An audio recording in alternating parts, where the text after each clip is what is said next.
was birthday month. Like it started, the month was like all parties. So, but anyway.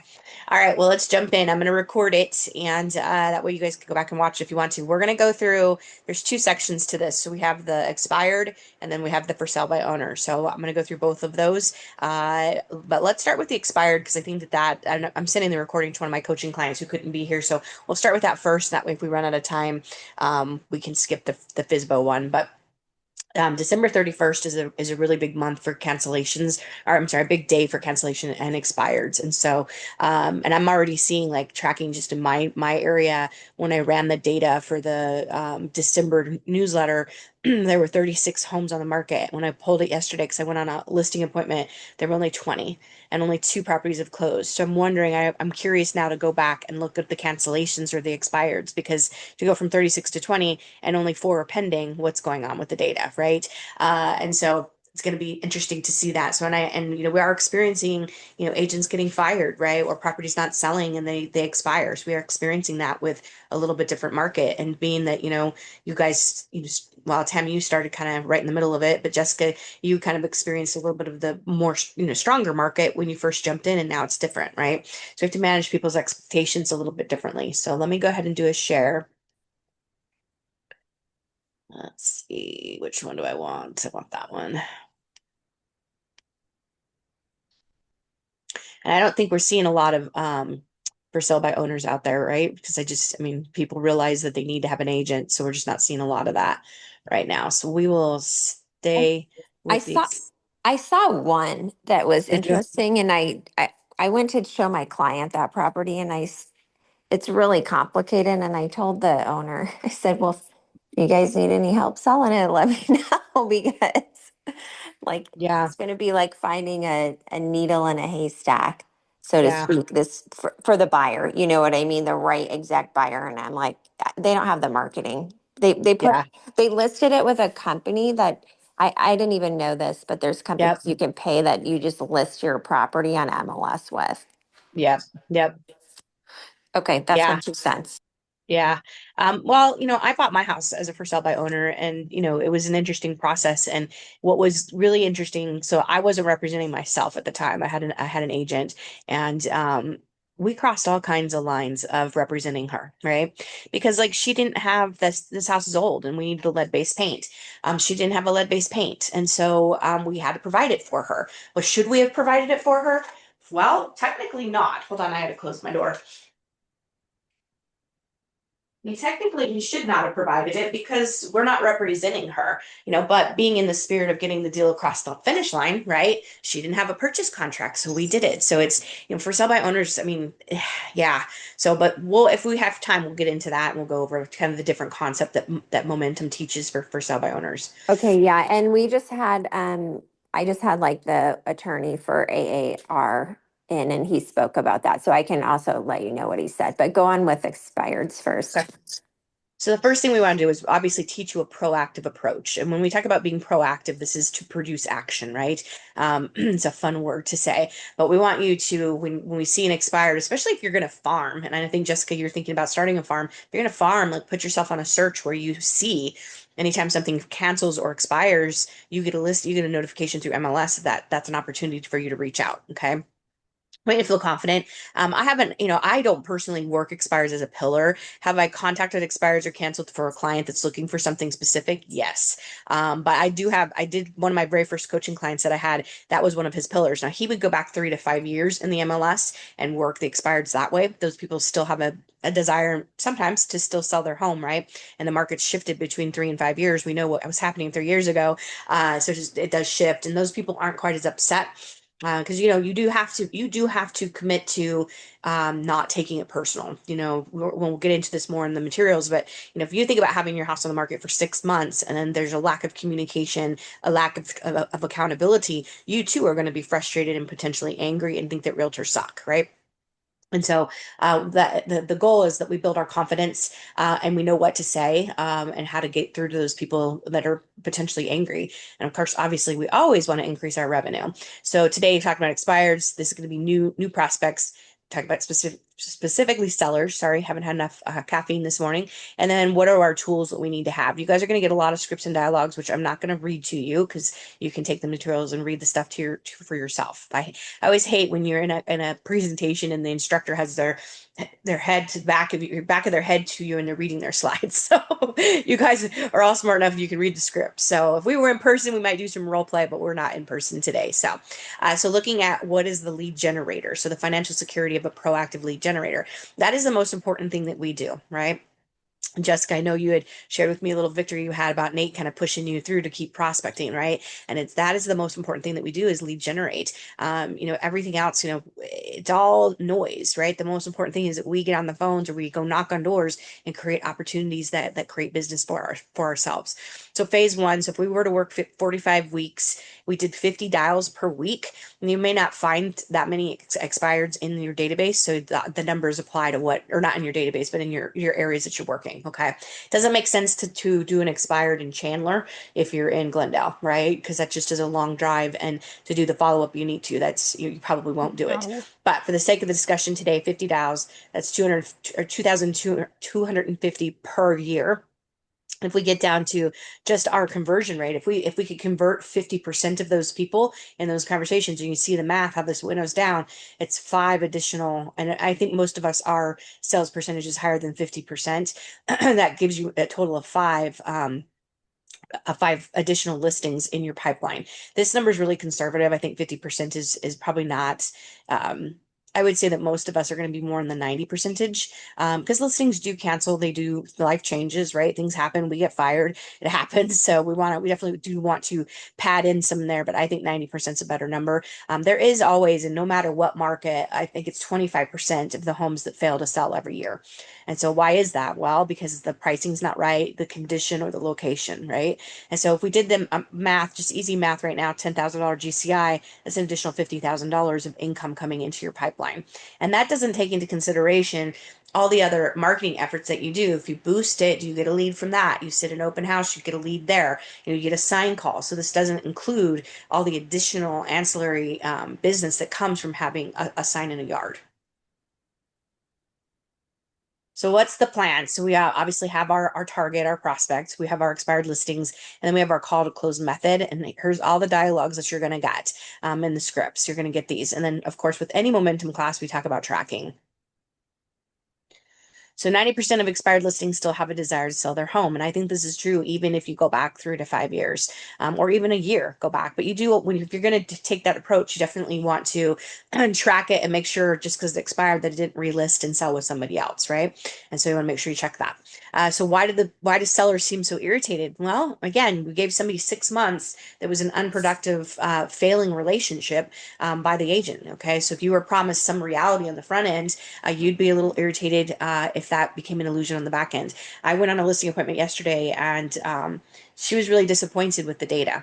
And while she has a lovely home and a beautiful view, I don't know that I could sell the view for $50,000, right? So she was not happy. I could tell by her body language she was very disappointed. But I'm like, unfortunately, I'm like, the data is the data. And I said, and her husband made the comment about not wanting to, that all realtors ever do is ask for price reductions. And I said, you're right. I go, and right now the data is reporting that it takes 4 price reductions nationwide. This is national data, 4 price reductions before a home goes under contract. And if you're really good with looking at the data, you can track that. If you go to the history, you can see when the price reductions happen and how soon after the price reductions happen that the home goes under contract. And so I had a very kind of candid conversation with them about that. Their view is beautiful, but they also are on a busy road and they have a big landscaping that needs to be taken care of at the property. So it's not like the view comes with work, right? And so it's important on that upfront, and sharing this so that you don't have expired listings. It's important on the upfront to be honest with people, even if it's not what they want to hear.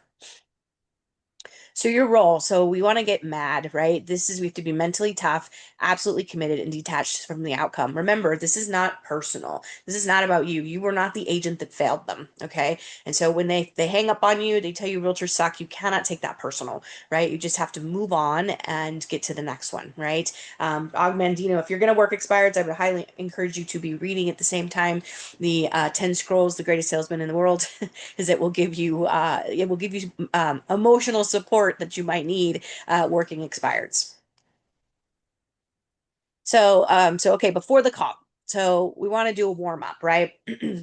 We want to review your mission, your values, your core values, your goals, right? Why are you in business? And again, maybe read the scroll that says, "I will greet this day with love in my heart." That's a great one, especially before we're prospecting. So review the core your core beliefs, right? If you don't have them, I'm going to give you some, and we want to rehearse the scripts out loud. If you're going to do something like a Red X, for example, which is a service where you can buy contact information for expireds. If you're going to do that, they can actually role play with you, and they'll go do easy, medium, hard, and vicious, right? So if you want someone who's going to be really difficult and you want to eat that rejection, they will role play with you. I don't advocate you go out and spend money on a tool like that unless you're really, really committed to doing it, because prospecting like that is not for everybody. And to spend the money for the tool, if you don't use it, then it's just a waste of money, right? But it is available out there. And that's probably my favorite of the, if you're going to buy contact information. And then lastly, we want to visualize the outcome, right? What do I want to have happen as a result of making these 5 or 10 phone calls to expired listings? Obviously, we want to get our foot in the door, right? We want to set an appointment. And then during the session, energy is key. If you like to stand, when I negotiate, or even sometimes when I'm just on the phone talking to people, I walk, I pace. And so for whatever reason, that's just something I adopted early on in my career. So when I'm prospecting, I might sit to make the call, but as soon as I get on the call, I start pacing, right? So standing up, if you got a standing desk, it is different when you stand, right? I think you guys know I joined the choir group, and so we don't rehearse sitting down, right? We stand, right? Because your energy is different, your breath is different, right? So we want to remain upbeat, positive, and confident. So, but we also don't want to get into that sing-songy cheerleader, that fake. And I think we all had a moment where we spoke to someone who's just icky, not icky, but just super sticky sweet, and it's like, ugh, I don't like that, right? So we want to remain upbeat and confident, but don't slip into that cheerleader mode. Okay, sound genuine, right? Be interested in trying to understand where this what happened, right? Why did their home not sell? And you could do a lot of that research beforehand when you're in the MLS and looking at pictures and looking at, the description, anything that might be missing, how is it priced, etc., right? So part of our role as a realtor is to investigate why something sold or why it didn't sell, right? And we don't want to come across as being desperate, right? Having commission breath, everybody can smell that from a mile away, and we don't want to do that. Right? And we want to stay hydrated. So your brain is approximately 80% water. Have you ever noticed that when you take a class, like you're sitting on your butt the whole day, but when lunch comes, you're ravenous, like you're so hungry, right? Because and you can't imagine why, because you're not exerting any energy as far as physical movement, but your brain is, right? If you're really engaged in what you're learning, your brain is taking up your energy. So, and I'm a big fan of staying hydrated anyways. Good electrolytes are important, and so it's important that we have that. And I always have my water right next to me with my fun little branding glass, right? Which does have electrolytes in the water. So, and I think that sounds silly, but it's really important to keep yourself hydrated. And then after each call, so we want to evaluate, learn, release, rejuvenate, and focus. So rate the call on a scale of 1 to 10. How'd it go? Right? Was it a 1 and it sucked, or was it a 10 and you got the appointment? And then determine what would have made it a 10 plus, and then review the appropriate scripts. And we want to rehearse a preferred response, right? And another side note, like make sure you have a space that welcomes you in to do prospecting. My desk is a little bit of a wreck right now, but I have a beautiful desk. I have a beautiful lamp over here that makes me smile every time I look at it. I have a beautiful rug that is just so me, that I love when I come in my office, right? And I have all my stuff set up where I want to come in here and work, right? If you don't want to go into your office to work, or you're sitting at the kitchen table, not necessarily going to be a space that's going to set you up for success. So take the time, and I know Jessica, you talked about doing this over the weekend, and it is important, that we don't walk into chaos. And there is a little bit of chaos I'm going to show you on this side of my desk. This side looks good. This side's a little bit messy. But it's something you want to welcome yourself. You want to go in your office and work, right? And another thing too, I think that's important, let me back up 1 second, is after you're done, let it go.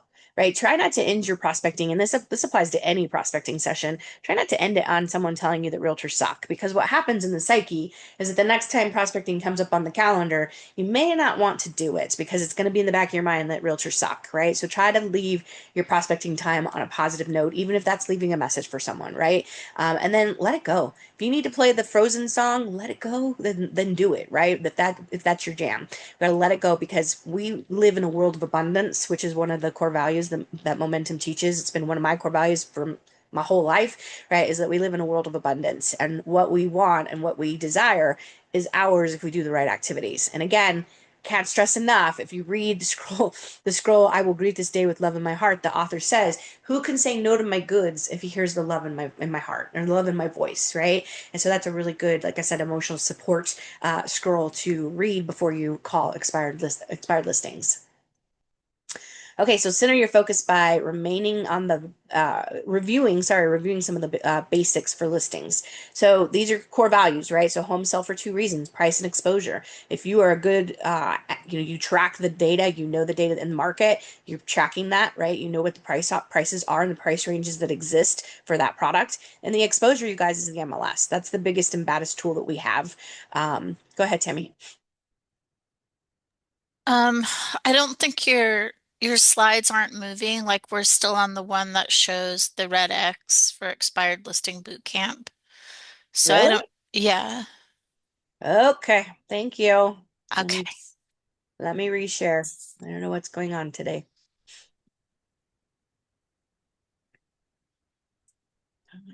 Share. How about now? Yep. Are we good now? Good now. Okay. Thank you. You're welcome. So sorry about that. Okay, so homes sell for two reasons, right? Price and exposure. We use the MLS. 95% of all buyers are represented by a realtor. I think that's true. And if you come across someone who doesn't want to use a realtor, let's have a sidebar conversation about that because that's a lot of risk involved in that. And usually those transactions crash and burn.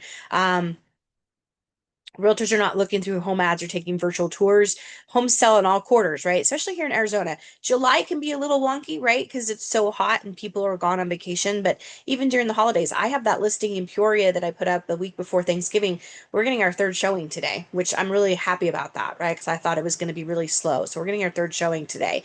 And so here in Arizona, we have to believe that, right? There was one year in December, I had one of my best years, best quarters ever, right? And so what we believe to be true is our truth, right? So your approach is intentional and proactive. We start with the appropriate plans and strategies. I spent a lot of time yesterday in this appointment talking about all the cool things that Remax has, all the marketing stuff that we can do, right? I tried that new the new AI boost. I didn't get to see it, but Roberta saw it on Facebook and she said it was really cool looking. So I'm gonna try to go back and find it, but it's that one that has the motion where it has like animation added to it. So definitely play along with that. If you have time, Remax is doing a marketing as a service. I think, is it today or tomorrow? Let me look at my calendar real quick. There's something today, marketing as a service at 1:30, and then tomorrow they have another one. Let's get ready for 2026. I think that, yeah, that's a Remax one as well. So that's at 11 a.m. So definitely lean in to all the stuff, the cool stuff we have, right? And Remax is dumping a ton of money into the technology and the AI, right? So spending time, maybe you don't talk about AI necessarily with someone unless you know they're on board with AI, because there's some people that are not, but definitely lean into that when you're talking because, other brokerages don't have the tools that we have. And if you're an expired listing, you want to hear something different, right? So cost is only the issue in the absence of value. So we have to be really careful. If you're sitting down across the table from someone and you tell them you're charge X apples, are you really providing X apples worth of value? Right? Because that's when we get objections about commission, it's because we've not done a good enough job letting them discover what a relationship might be like to work with you. We haven't talked enough about the stats of Remax and how no other brand sells more real estate than Remax, right? And so the mindset here on number 9 is I'm not seeking your listing, I'm just looking for a conversation, right? And that's one of the approaches we teach in Momentum about going on listing appointments. It's not a listing appointment, it's a listing conversation, right? Because both of you could sit down and have a meaningful, educated conversation to explain to someone the home selling process, right? So it doesn't, we don't have to get into that presentation mode. And oftentimes I will print out the core present stuff. And a lot of times I don't even go through it. I just leave it with them so that they can read it. They know that they have it, right? The nice, pretty, presentation folder, they have that, makes them feel good to have something tangible, but I don't always go spend time going over every single page in that. Okay. Um, the most important question I think that we have to ask is what are your goals and how can I help you get there? Right. And then there are two different approaches from either taking a listing or selling a listing, right? So we're going to get into that a little bit more. So what do we do if they're not home? So if you're going to door knock, right? So or if you're going to make the call. So first you want to leave a vague message, and I have a script for that. Then the second time you're going to leave a little bit more specific. If no callback, you can actually mail something, or if you want to go drop it off at their doorstep. The post office, those priority mail envelopes, you can go in and grab a handful of those for free. They're sitting right on the counter.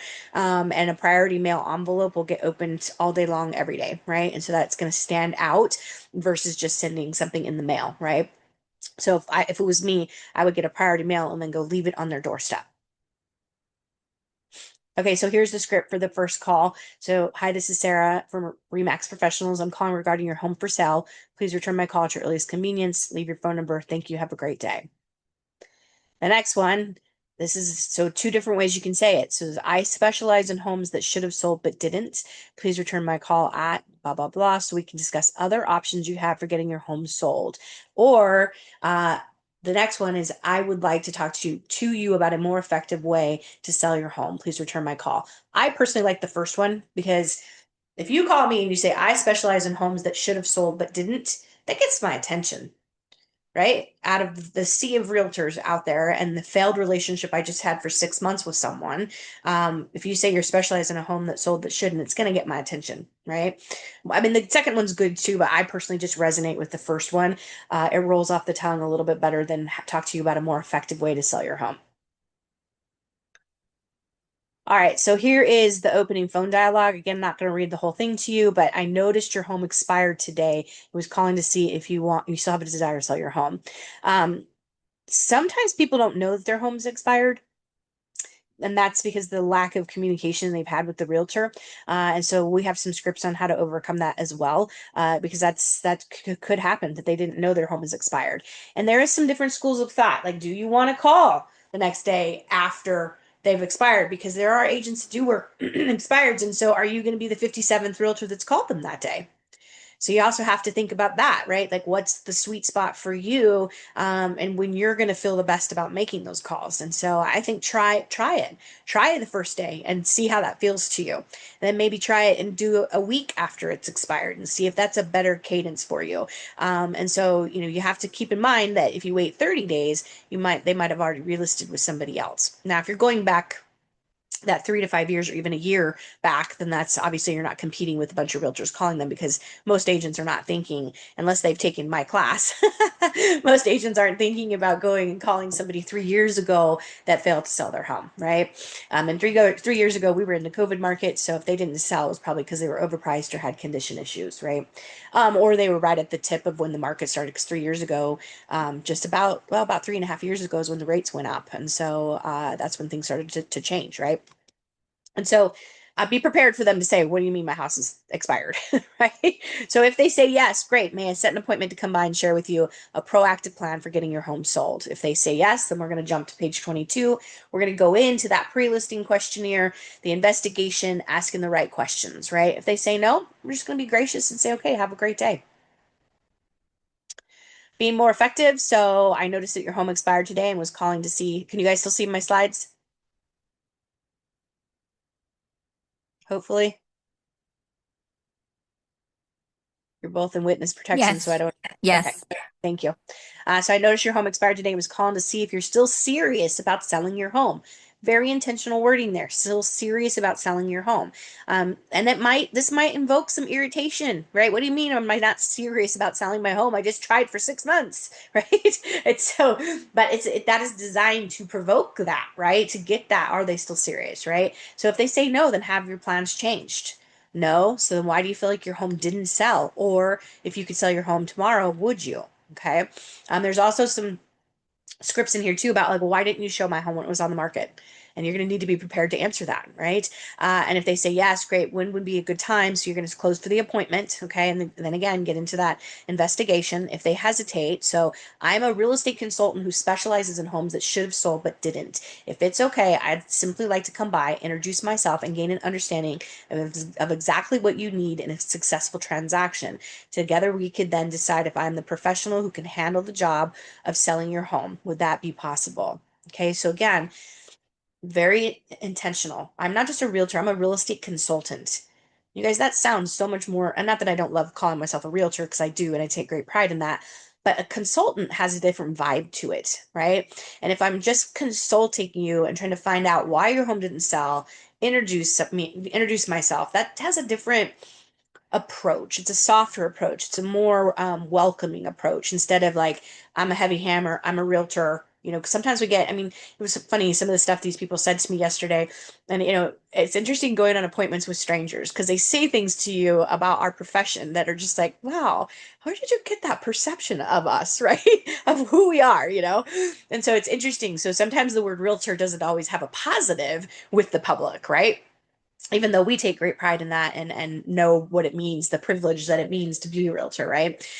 So saying real estate consultant has a different, it just comes across a little differently. Okay.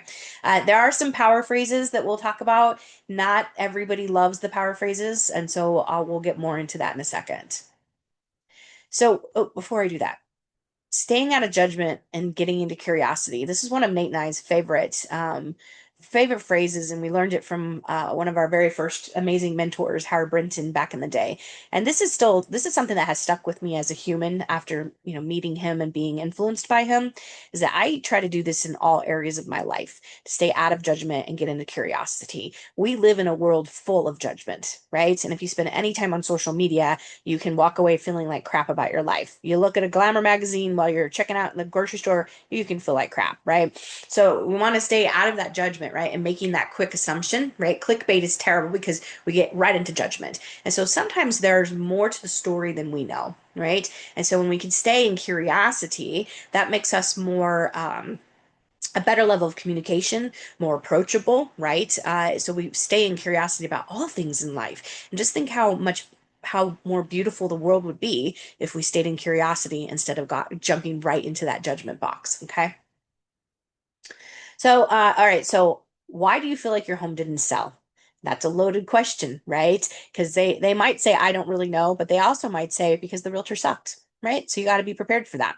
So here's the questions that you want to ask. Did you have a lot of showings? Did you get feedback? We had a showing yesterday at 5 o'clock. My seller's already asking me this morning, did you get feedback, right? Feedback is important, you guys, because if it's tangible feedback, and I always try to give tangible feedback, meaning that is it something that the seller can do to improve the sale of their home.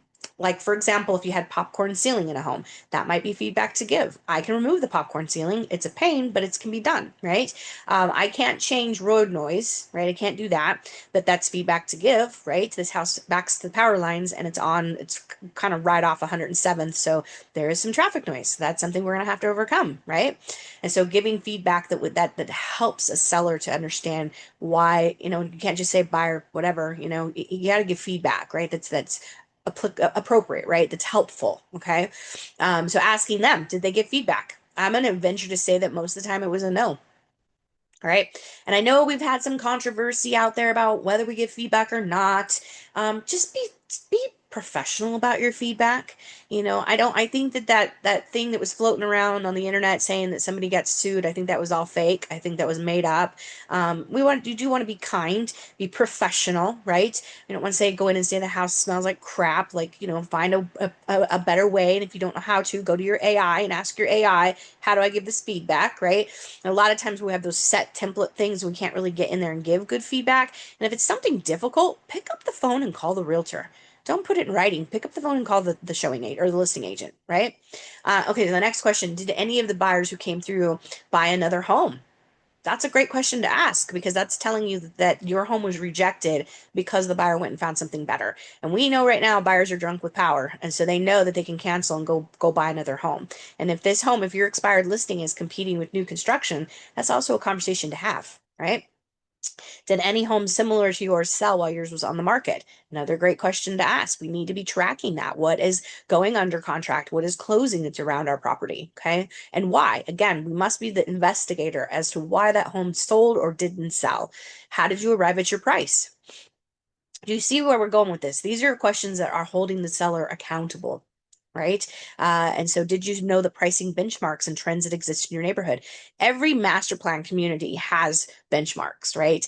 They have certain products that have entry points, and then you take like Sierra Verde, which is right by the office. There's different, you have the gated area, you got the big old Sabino homes, and then you got the smaller stuff, you got the Fulton homes. Like it's a very, you can see if you look at Sierra Verde, you can see the different tracks that exist in there, and they all have their own pricing bench points that they start out, and then the trends that exist, right? What are trends going on right now? When we were in the COVID market, Fulton Homes pivoted so quickly and started building homes that fit people working from home. They had workstations for kiddos, right? They pivoted really quickly and created some models that fit the trend at the time, right? So are you aware of any quarterly trends that may exist in your neighborhood? If it's an expired in a condo townhouse, there might be some stuff happening in there where they need new roofs or new roads, and those are things that assess each unit and can really be problematic when they're trying to sell. Okay. Did you have any price reductions? Which you can actually see this. I probably wouldn't ask this question because I can see that data in MLS if I go to the history, so I can already see if they've had price reductions. Right. Were you informed of the consequences of pricing your home too high in your neighborhood? Are you aware of the price per square foot? I don't necessarily use per square foot all the time. I will sometimes, but it's a whole other way of pricing homes. Definitely something you need to know how to do, but it's sometimes it's not relevant. Okay.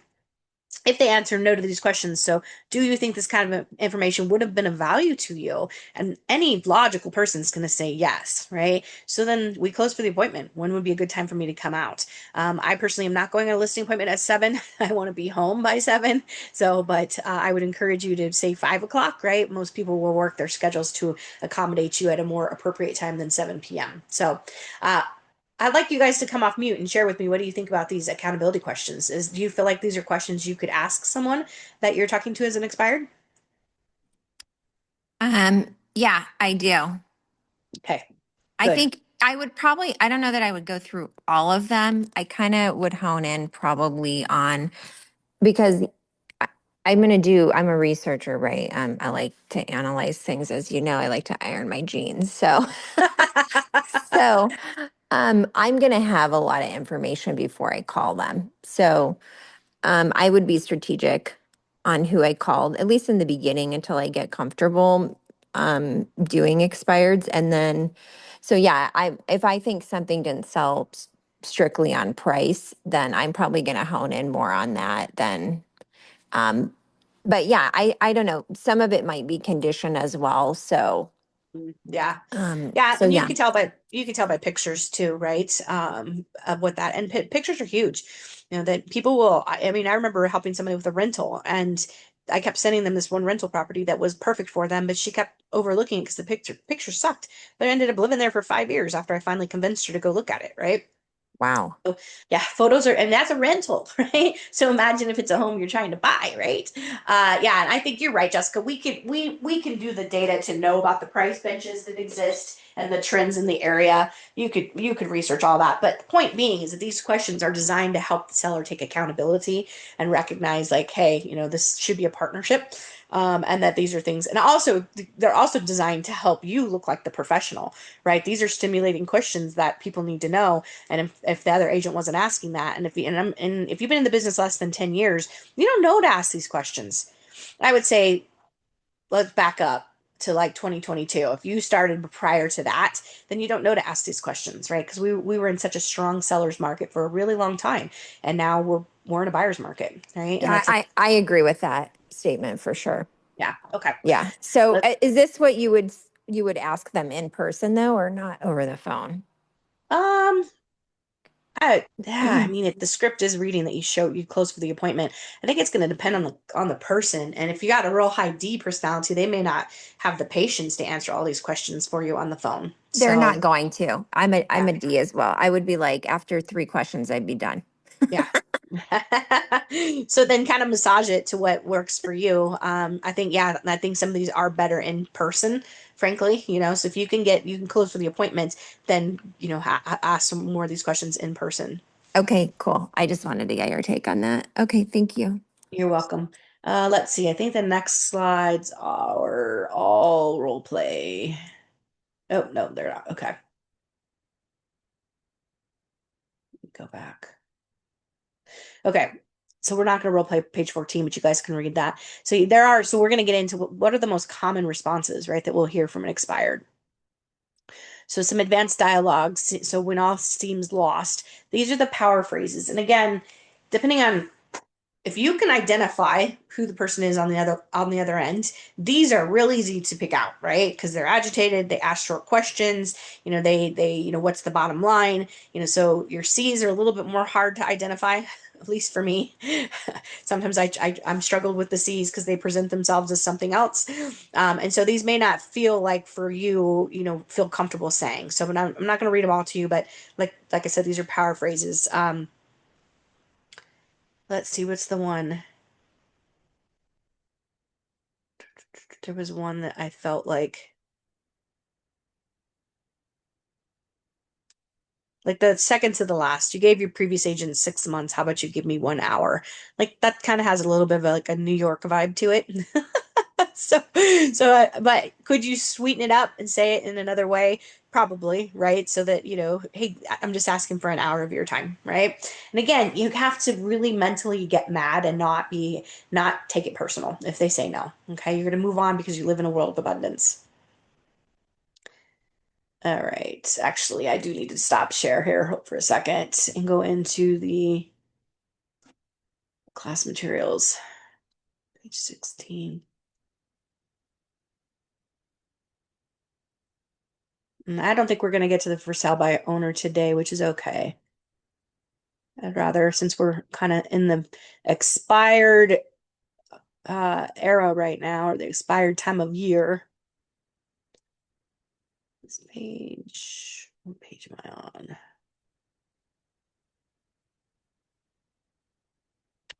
Okay. Hold on. Let me get back to Zoom. There you are.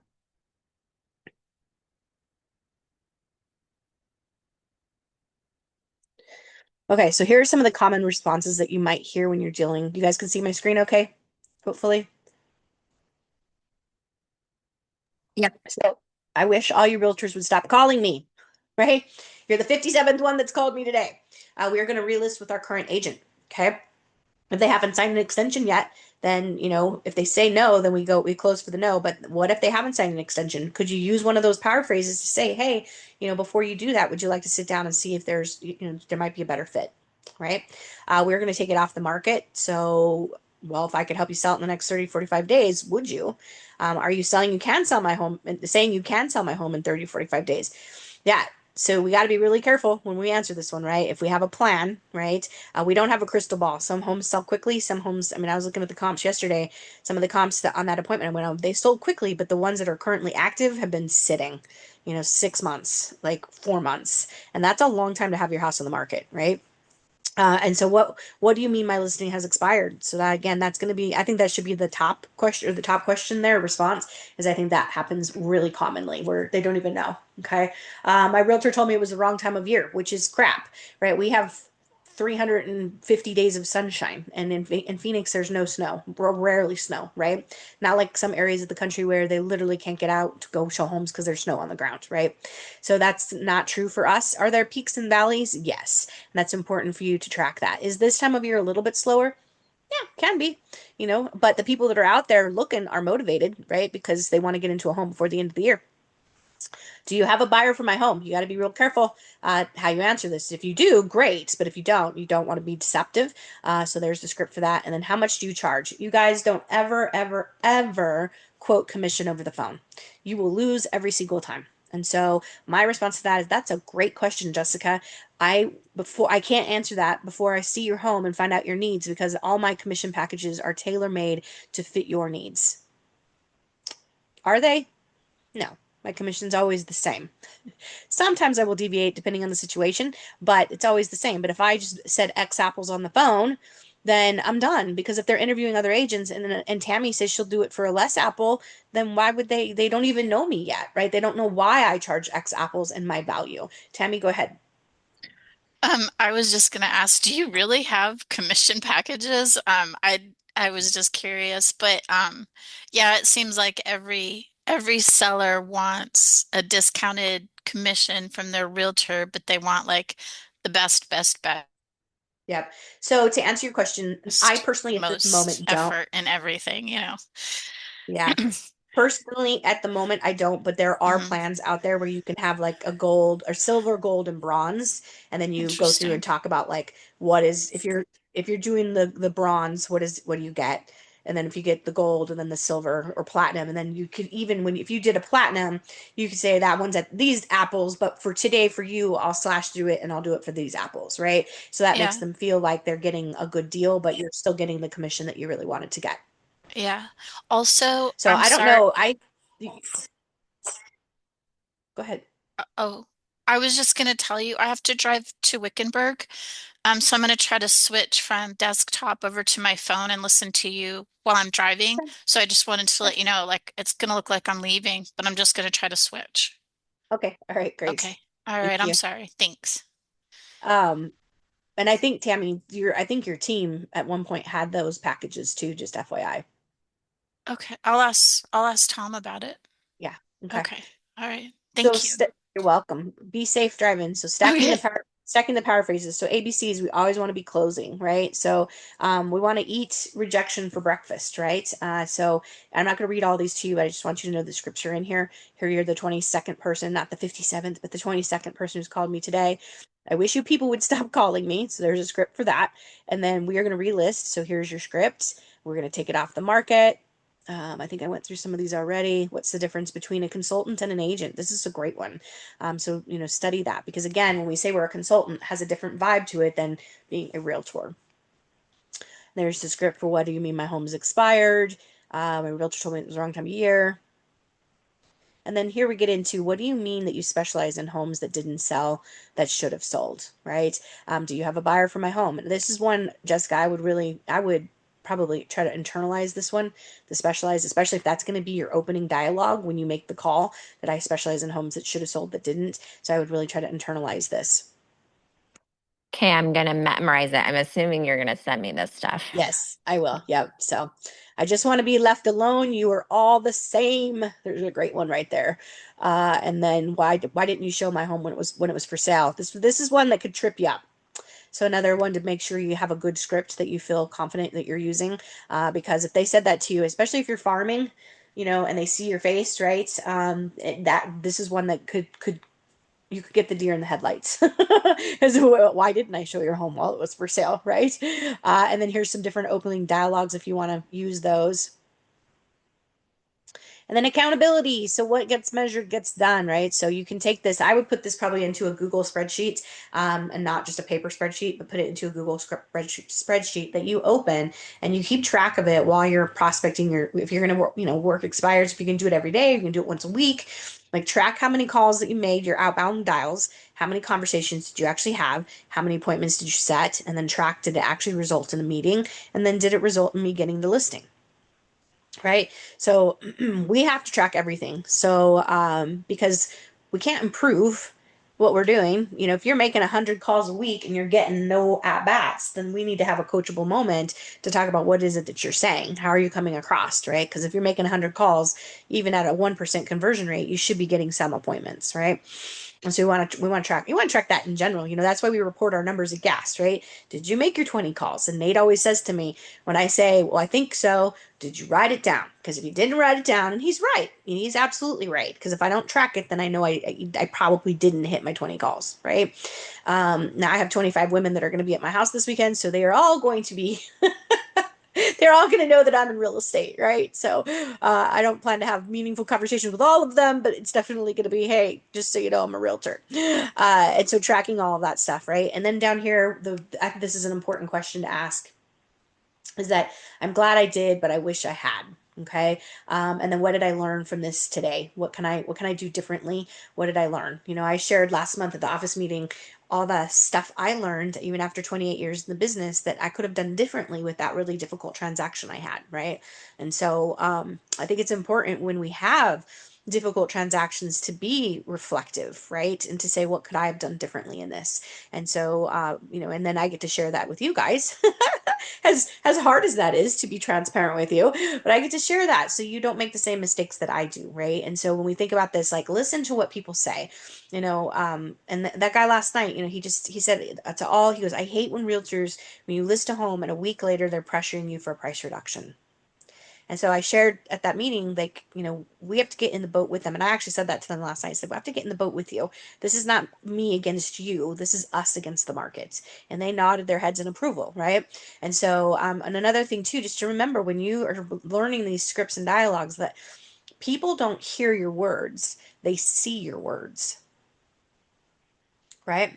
So when we say these things, we have to imagine what they might be picturing in their head, and how do we work with that? How do we get in the boat with them? How, if you're going to work an expired, that's really important that you get in the boat with them and you become their partner, their adversary, right? Or not adversary, their advocate. Sorry, wrong word. We become their advocate, right? And we get in the boat with them. I have a deal closing that was a referral. It's two deals in Oregon, and I was really disappointed because my client called me and said that she didn't feel like the agent I referred her to was had their back. And so I hope I can find a delicate way to have that conversation with her. And I know my client can be a little bit difficult, but you know, um, I want to give that agent that feedback, right? Because I think it's important that she hears that. So again, and part of our release and let go, rejuvenate, reflect, right? Play the Frozen song, write down what did I learn, what could I do differently, and then of course the definition of the stuff that we track down here. I was trying to get Tammy back in here, but we're going to be done, and she's not jumping back in. So down here is your pre-listing questions. You get this in a couple different classes in Momentum, in the conversion class. And so these are questions we want to ask, and you can add to it. Nate's old intake form, I'm sure he still uses it, actually had a section for the disc. So if we were talking to somebody, we could try to figure out who they were on the things that they were saying on the phone. And then you can make note of that, what you think they are as far as their personality style, because you're going to interact differently, Jessica, with a D than what you would with an S. Yeah, I think I can figure out D and C. I don't know if I'm as good with expressives other than when I see them in person. Like they have they have patterns on their clothes, like a lot of jewelry, they're Well, engaging, but I your don't. eyes are going to talk a lot, right? They're going to overtalk you. Okay. Okay. Okay.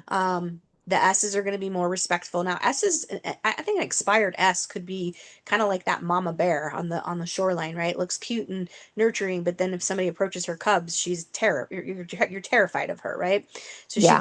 she could be rather aggressive in the conversation. So that's something maybe we should think about. Maybe I should workshop that, of having a disc class on how to work expireds, because I think each of those personality styles could come out differently. I would love that Yeah. because that would help me identify now that you're saying that, because some of my clients I'm like, what are they? I'm trying to think what is this person? And now that you're saying like mama bear, I think one of my clients is an S. Because she's like really nurturing, and then all of a sudden she'll be like hit you with a zinger, and you're like, oh my God, where did that even come from? Well, if you're messing with her cubs, right? Yeah. Yeah. Have you taken any disc class with me? I've just taken like where you talk about them in general, but I haven't Okay. done anything super in depth. Okay. So That might maybe be if we all. do one for expireds or something, you know what I mean? Yeah, yeah. Yeah, that's a good idea to do that. And I'll put it on my list of things to talk about. Thank you. Yeah, you're Perfect. welcome. So I'll send the materials to you. And then yeah, that's a really good idea to try to identify that, because that could change how you interact with the disc or with the expired. It would totally change how you interact with them. Yeah, especially if you can, there's certain things people say, on the phone, but it's then really when you get in person, that's when you can that's the best, right? So you can evaluate how they're dressed, how they walk, how they shake your hand. Do they have a wall of fame in the house? Like, is their closet super organized or is it a mess? So there's ways that once you get there, but then on the phone, like how do we see if there's what are some of the clues that we can do? So let me Yeah, workshop that.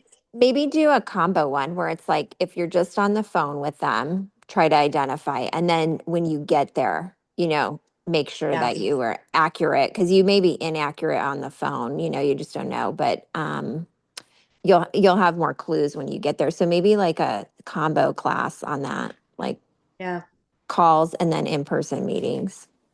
Well, and we could even spin it into if you're just even like prospecting, like doing a red Yeah. X or circle prospecting or boost Yeah. leads, like we could spin it into any of that, really. Well, that's what I'm thinking, not just expireds, but like just any prospecting where you're calling people that you've never met. Like you Hmm. get them on boosts and you get them. And it's like, what do you do with those, Yeah, yeah. I like the expired approach though because that's a specific, Yeah. a specific person that's going to have they have specific needs and things that have happened over a 6 month period. So Yeah. I mean, you could do expired slash prospecting, yeah, and yeah, exactly. But I do like the expireds because I'm going to try to start working those in 2026. So cool. Okay. Well, we only have one more class before we wrap up for the year's up, so definitely try to plug into the merriment that we have going on. And we have Nate's. If you haven't been to one of Nate's bold predictions, this will be a good class or the good meeting on Thursday. So yeah, it's a that's at like 11 or noon. What time is that one? no, it's our normal office meeting. Oh, okay. All right. Yeah. I'll take a look. My So schedule's kind of funky this week, but yeah, I'll take a it's look. at if you're in person, it's at 8:45 at We Serve. If you're going to Okay. jump on Zoom, you can jump on between 8:45 and 9. By the way, just while I have you, what did you do for your fingerprint cards? Because they said they were going to be at We Serve today, but I couldn't get the I don't appointment. know why. I think I mean, we don't need to get new ones. Once you get fingerprint, I don't know why they put that out there because Yeah, you do. They changed it. are you kidding? No, the commissioner freaking changed it. She's got it so that you're now going to be put in like the CODIS system. So we had to talk about this at our board meeting. This started like I was sitting there. I wasn't obviously installed yet, but I was listening to this.